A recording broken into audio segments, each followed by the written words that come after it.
gości. Jest z nami pani starosta, pani doktor Gabriela Lisius. Bardzo witam serdecznie.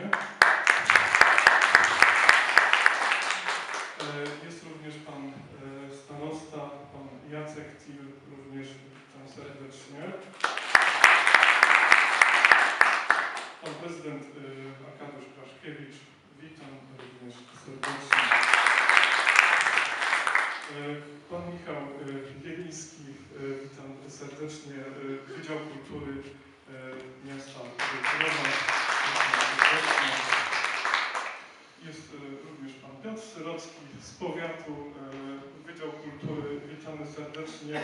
Obok również witam pan Mirosław Lademan, również witam bardzo serdecznie.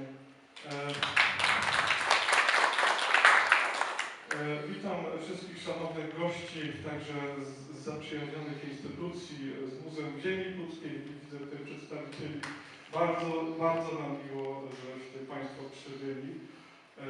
Także cieszę się bardzo i myślę, że możemy już przejść do kluczowego punktu naszego spotkania, więc promocji książki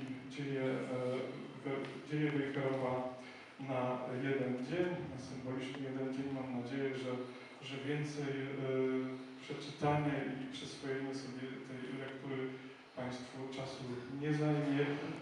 Koordynatorem tego przedsięwzięcia i prowadzić dzisiejszą imprezę będzie pani Benita Grzynkowicz-Ropera, starszy kustosz, opiekunka działu pamiątek po pisarzach. Także pani Benito,